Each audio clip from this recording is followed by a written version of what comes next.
안녕하세요. 성광교회 성도 여러분, 대단히 반갑습니다. 멀리서나마 이렇게 인사를 드립니다.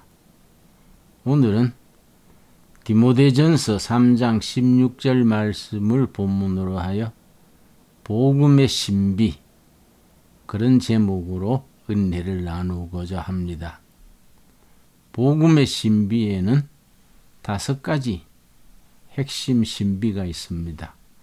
하나하나 말씀을 통해 살피면서 우리의 신앙이, 우리의 구원에 이르는 믿음이 얼마나 원더풀한 대단한 복음인가, 그 신비에 대해서 함께 나누고 싶습니다. 먼저 디모데전서 3장 16절 본문을 읽습니다. 크도다 경건의 비밀이여 그렇지 않다 하는 이 없도다. 그는 육신으로 나타난 바 되시고 영으로 의롭다 하심을 받으시고 천사들에게 보이시고 만국에서 전파되시고 세상에서 믿음 바 되시고 영광 가운데서 올려지셨느니라. 간결한 말씀이지만은 우리를 구원하시고 우주를 경영하시는 하나님의 신비가 포함되어 있습니다. 크도다 경건의 비밀이여. 이 비밀이여는 숨기는 시크리트 비밀이 아니고 미스테리, 신비를 말합니다. 크도다 경건의 미스테리, 신비여. 여기서 경건의 신비를 좀 뜻을 넓혀서 복음의 신비여, 그렇게 바꾸어서 제목을 정합니다. 복음의 신비는 여러 가지로 말할 수 있지만 핵심이 5가지입니다. 복음의 신비 5가지 우리 마음에 잘 새겨서 우리 구원에 이르는 신앙의 기둥으로 삼을 수 있게 되기 바랍니다. 첫 번째 신비는 우주를 창조하시고 엄청난 우주를 이끄시는 여호와 하나님께서 놀랍게도 우리 한 사람 한 사람에 대해서 관심 가지신다는 신비입니다. 우리는 신앙생활 하니까 당연히 그런 줄로 알지만은 사실은 그렇지 않습니다. 예를 들어서 아인슈타인 같은 분, 아인슈타인이 얼마나 위대한 천재입니까? 아인슈타인이 종교에 대해서 쓴 책이 있습니다. On My Religion, 나의 종교에 대하여, 그런 제목이겠지요. 한국에서는 아인슈타인의 나의 종교관, 이런 제목으로 출간된 적이 있습니다. 아인슈타인이 그 책에 쓰기를, 나는 온 우주를 창조하신 하나님을 믿는다. 그건 우리하고 같습니다. 두 번째, 온 우주의 질서, 오더, 질서를 부여하신 하나님을 믿는다. 그것도 같지요. 세 번째가 다릅니다. 나는 우리 인류 한 사람 한 사람과 인격적 관계를 가진 하나님을 믿을 수 없다. 그러니까 그 점에서는 우리 아인슈타인처럼 머리 좋지 않는 것을 다행으로 여겨야 될 것 같습니다. 우리는 아인슈타인 같은 탁월한 천재는 못 되지만은 전능하신 하나님, 사랑의 하나님께서 나와 관계를 가지신다. 나를 챙기시고 내 기도를 들으시고 나와 동행하신다는 그 신앙 고백, 복음의 신비 중의 신비입니다. 이사야서 43장 1절 한번 찾겠습니다. 이사야서 43장 1절에서 여호와 하나님께서 한 사람 한 사람을 부르신 말씀이 나옵니다. 43장 1절 야곱아 너를 창조하신 여호와께서 지금 말씀하시느니라. 이스라엘아 너를 지으신 이가 말씀하시느니라. 너는 두려워하지 말라. 내가 너를 구속하였고 내가 너를 지명하여 불렀나니 너는 내 것이라.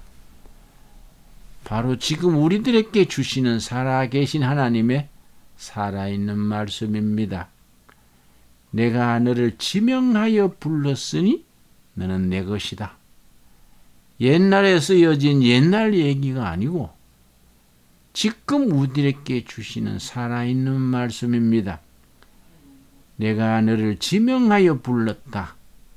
영어 성경에는 포인트 아웃입니다. 딱 찍어서 불러냈다는 겁니다. 김진우, 이누구, 김누구 딱 지명해서 불러내셔서 하나님의 것으로 삼으시고 자기 자녀로 세우셨다는 말씀입니다. 여러분 누가복음 12장 7절 같은 말씀입니다. 누가복음 12장 7절 말씀 성경 말씀 한 절 한 절이 우리 속에 지금 살아있는 말씀으로 다가옵니다. 누가복음 12장 7절 말씀 읽습니다. 너희에게는 심지어 머리털까지도 다 세신 바 되었나니 두려움하지 말라. 너희는 많은 참새보다 더 귀하니라. 하나님께서 참새 한 마리도 허투루게 대하지 않으신다. 하물며 너희는 얼마나 참새보다 소중하냐. 너희 머리털 하나도 세실 만큼 하나님께서 우리들의 관심을 가지시고 챙기시고 우리 기도를 들어 응답하신다는 복음의 신비 중의 신비입니다. 그 신비에 대해서 우리가 감격함으로 하나님을 받들 수 있게 되기 바랍니다. 두 번째 신비는 그 위대하신 하나님이 사람이 되셔서 세상으로 오셨다는 신비입니다. 요한복음 1장 14절입니다. 요한복음 1장 14절 말씀. 말씀이 육신이 되어 우리 가운데 거하셨다. 여러분, 세상의 종교가 대체로 한 3,000여 가지 종교가 됩니다. 사이비, 이단 이런 거 제하고 통칭 종교다운 종교가 한 3,000여 가지입니다. 그 중에서 하나님이 사람의 모습으로 세상에 오셨다는 메시지, 그런 신비는 우리 복음에만 있습니다. 요한복음 1장 14절 말씀. 말씀이 육신이 되어. 요한복음 1장 1절에 태초에 말씀이 계셨고 말씀이 하나님과 함께 계셨는데 이 말씀이 곧 하나님이시라. 하나님이신 말씀이 육신이 되었습니다. 바로 예수 그리스도입니다. 육신이 된 말씀, 말씀이신 하나님이 사람이 되신 말씀이 예수 그리스도. 그 예수 그리스도를 믿음으로 우리는 구원에 이르게 됩니다. 우리 기독교를 말씀의 신앙, 말씀의 종교라 합니다. 말씀의 신앙, 말씀의 종교라 할 때는 세 가지가 포함됩니다. 첫째는 육신이 되신 말씀, 바로 예수 그리스도입니다. 두 번째는 기록된 말씀, 성경입니다. 세 번째는 선포되어지는 말씀, 설교입니다. 어떤 목사님의 설교를 듣냐에 따라서 그 교회, 그 성도들의 신앙의 퀄리티, 수준이 정해집니다. 요즘은 목자가 교인을 찾아다니는 시대가 아닙니다. 교인들이 목자를 선택하는 시대로 바뀌었습니다. 왜냐? 그 메시지, 선포되어지는 말씀의 수준에 따라서 교회가 부흥하기도 하고 또 그렇지 못하기도 합니다. 육신이 된 말씀 예수 그리스도 1장 14절 다시 읽습니다. 말씀이 육신이 되어 우리 가운데 거하심에, 우리 가운데 거하심에 이 말씀이 참 깊이가 있습니다. 우리 심령 가운데 in my heart가 아니고 삶의 현장 한가운데입니다. 개념이 다르지요? 우리 영혼 속에 계시는 그리스도가 아니고 우리 살아가는 삶의 현장에 계시는 그리스도입니다. 우리 가운데 거하심에 우리가 그의 영광을 보니 아버지의 독생자의 영광이요 은혜와 진리가 충만하더라. 육신이 되신 말씀 그리스도가 우리 삶의 현장 한가운데 와 계시는데 그리스도께서 사시는 집에 은혜 충만, 진리 충만, 은혜와 진리가 충만하더라. 그래서 성령 충만입니다. 성령 충만은 은혜 충만, 진리 충만 합쳐서 성령 충만입니다. 어떤 교회는 진리 쪽이 강합니다. 어떤 교회는 은혜 쪽이 강합니다. 그러나 잘못하면 치우치기 쉽습니다. 장로교, 감리교 이런 쪽은 좀 진리 쪽에 강하고 또 때로는 치우칩니다. 순복음교회, 성결교회 이런 쪽은 은혜 쪽에 좀 강하고 치우칩니다. 그러나 예수님 안에서는 은혜 충만, 진리 충만 합쳐서 성령 충만입니다.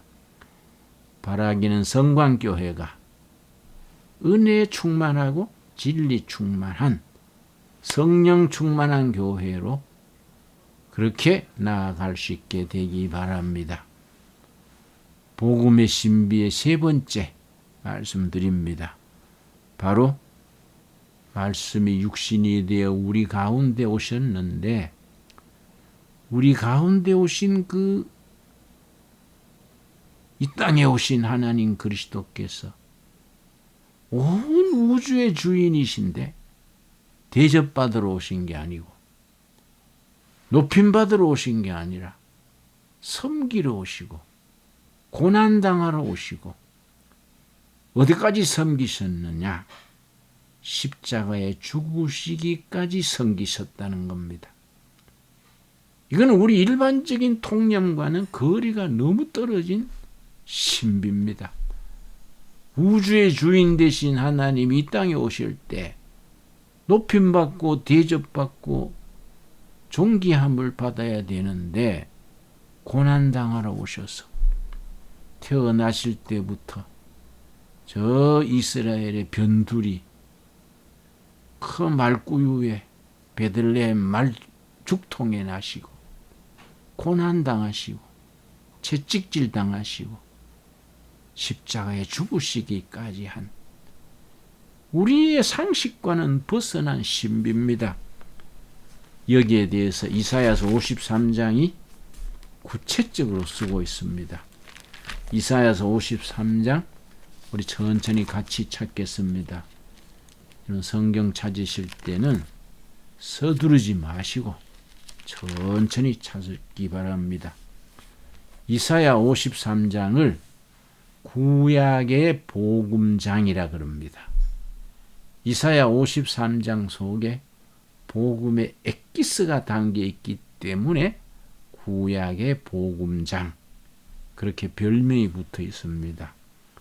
그 중에서 4절에서 6절까지 4절, 5절, 6절, 7절 속에 고난당하러 오신 예수님에 대해서 예수님이 태어나시기 700여 년 전에 이사야 선지가 고난을 당하러 오신 메시아 예수님을 먼저 예언을 하고 있습니다.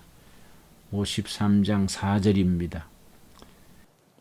그는 실로 우리의 질고를 지고 우리의 슬픔을 당하였거늘. 이 땅에 오신 하나님이 우리의 슬픔과 고통, 질병과 고통, 질고입니다. 질고를 지시고 우리의 슬픔을 당하였거늘. 여러분, 유명한 소설 중에 슬픔이여 안녕 그런 제목의 소설 기억나시지요? 아마 학생 때 읽었었을 줄 압니다. 예수님이 우리 대신에 질병과 고통을 지고 가시고 슬픔을 지고 가셨기 때문에 글자 그대로 슬픔이여 안녕입니다. 우리의 슬픔을 지고 당하였거늘 우리는 생각하기를 그는 징벌을 받아 하나님께 맞으며 고난을 당한다 하였노라. 5절 말씀. 우리가 찔림은 우리의 허물 때문이요 그가 상함은 우리의 죄악 때문이라. 우리의 허물 때문에 예수님이 십자가에서 창에 찔리시고 우리 죄 때문에 예수님이 상하셨습니다. 그는 징계를 받음으로 우리는 평화를 누리고 그가 채찍에 맞음으로 우리는 나음을 입었도다. 예수님이 십자가에 고난 당하셨기 때문에 우리가 나았고 해방되고 구원받았다는 신비입니다.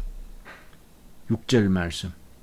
우리는 다 양 같아서 그릇 행하여 각기 제 길로 갔거늘 여호와께서는 우리 모두의 죄악을 그에게 담당시키셨도다.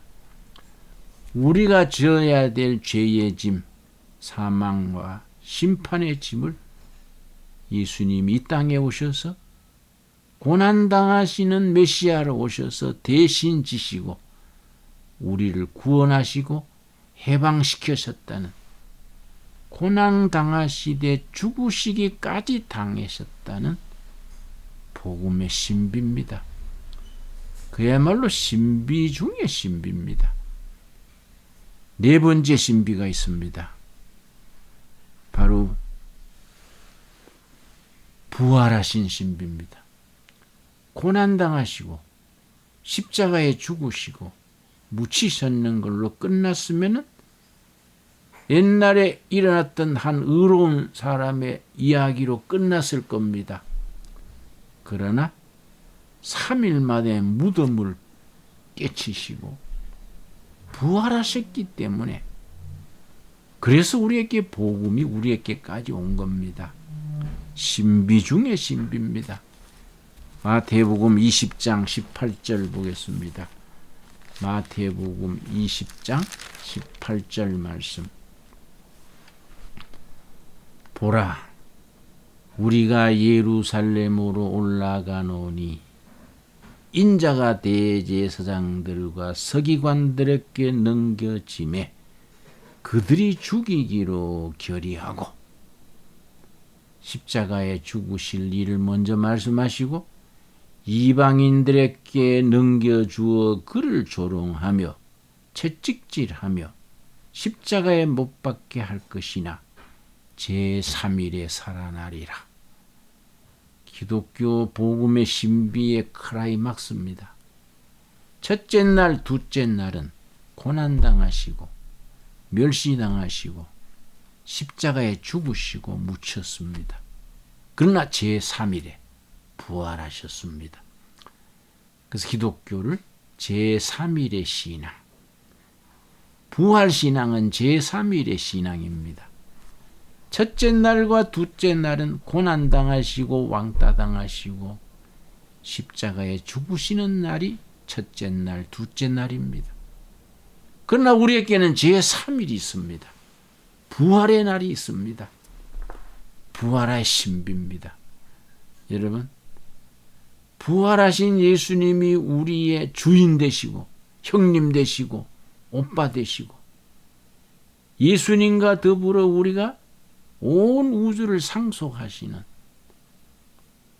그 상속자이신 예수님을 이어서 우리도 상속자로서 인정받게 되는 겁니다. 부활의 신비, 위대한 신비입니다. 그래서 누가복음 18장 33절 한 절 더 찾겠습니다. 누가복음 18장 33절 말씀. 여러분, 우리 신앙은 말씀의 뿌리를 내려야 합니다. 분위기로 신앙생활 하려면 안 됩니다. 신앙 고백, 좋은 신앙, 좋은 교회는 세 가지 조건을 갖춰야 됩니다. 첫째는 거룩하고 활기찬 예배, 구약의 제사지요. 거룩하면서 활기찬 예배, 제사가 첫째입니다. 거룩하기만 하면 지루해지기 쉽습니다. 활기찬 쪽으로만 강조하면 깊이가 없어지기 쉽습니다.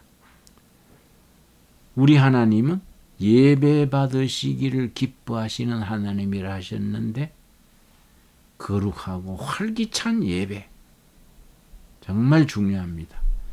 두 번째, 신앙 고백입니다. 예수 그리스도를 주인으로 모시고 부활 신앙 안에서 확실한 신앙 고백을 가진다는 것. 건강한 신앙, 바른 교회의 두 번째 기본입니다. 세 번째는 응답받는 기도. 좋은 신앙, 좋은 교회를 이루는 삼박자입니다.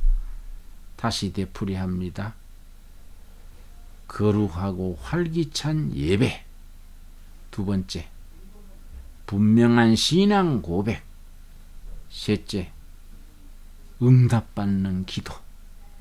여러분 꼭 마음에 새기셔서 성광교회가 그런 교회로 부흥되기 바랍니다. 그래서 네 번째, 복음의 신비 18장 33절 말씀, 33절 말씀. 그들은 채찍질하고 그를 죽일 것이나 그는 3일 만에 살아나리라.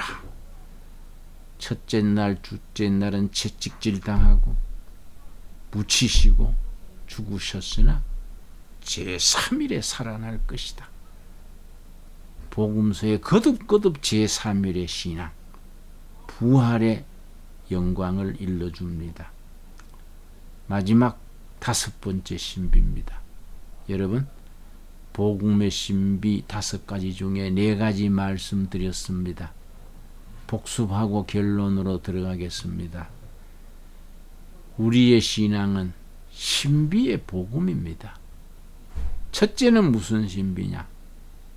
위대하신 하나님이 우리 머리털 하나도 세시고 관심 가지시고 보살피신다는 신비입니다. 두 번째, 그 하나님이 사람으로 세상에 오셨습니다. 바로 예수 그리스도입니다. 세 번째 신비는 대접받으러 오신 게 아니라 고난당하시고 채찍질 당하시고 십자가에 죽기까지 고난당하셨습니다. 네 번째 신비. 네 번째 신비가 있기 때문에 세 번째 신비가 확 바뀝니다. 부활의 신비입니다. 부활. 첫째 날, 둘째 날은 세 번째 신비입니다. 고난당하시고 채찍질 당하시고 십자가에 죽으시고 첫째 날, 둘째 날입니다. 그러나 제3일에 부활하리라. 제3일의 신앙, 위대한 복음의 핵심입니다. 끝으로 다섯 번째 신비가 뭐이냐? 그 1번에서 4번까지의 신비를 아멘으로 받아들이는 사람, 믿음으로 고백하는 사람은 그 믿음을 보시고 우리를 구원의 백성으로 인정해 주신다는 신비입니다. 우리 에베소서 2장 9절 찾겠습니다. 에베소서 2장 9절 말씀.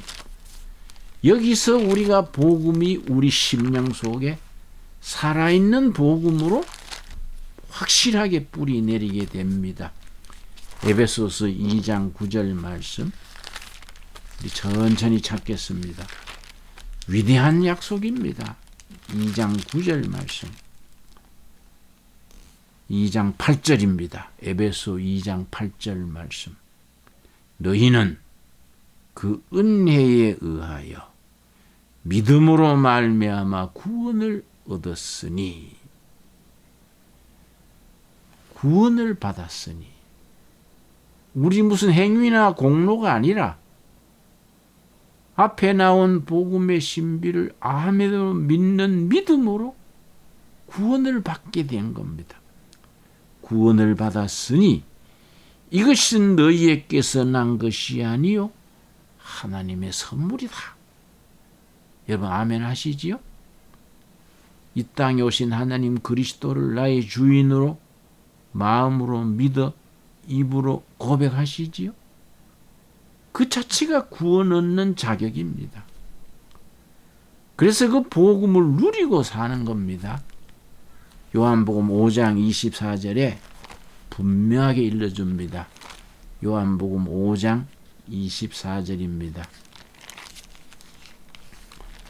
참 말씀 구절구절이 우리 생명의 양식이 되어서 우리 삶을 지배해야 됩니다. 요한복음 5장 24절 말씀. 여러분, 우리가 한국에 살든지 미국에 살든지 아프리카에 살든지 모든 구원받은 성도들은 한 신앙 고백을 가지고 한 주인을 섬기며 한 주인을 받들어 모시면서 천국 갈 때까지 천국의 축복을 누리면서 사는 것이 신앙 생활입니다. 누가복음 5장 24절 읽겠습니다. 내가 진실로 진실로 너희에게 이르노니 내 말을 듣고 또 나 보내신 이를 믿는 자는, 말씀을 듣고 믿는 자, 듣고 믿는 자는 영생을 얻었고, 완료입니다. 완료. 말씀을 듣고 믿을 때 이미 영원한 생명을 얻었습니다. 심판에 이르지 아니하나니 장차 하나님 보좌 앞에 설 때에 심판이 이르지 아니하고 통과합니다.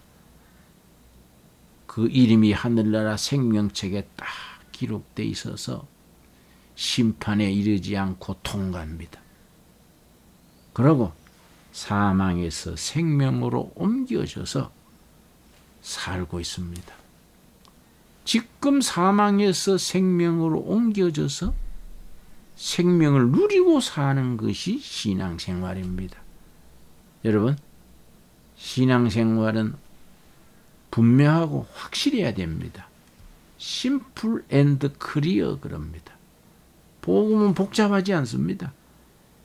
내 말을 듣고 믿는 자는 믿음으로 생명, 영원한 생명을 얻었고 이미 받은 구원입니다. 장차 심판에 이르지 않는다. 완성될 구원입니다. 현재 사망에서 생명으로 옮겨져서 생명을 누리고 살고 있습니다. 여러분 아멘 하시지요? 현재 생명을 누리고 사는 것, 이것이 신앙생활입니다. 그래서 요한복음 10장에 신앙생활에 대해서 간결하게 일러줍니다.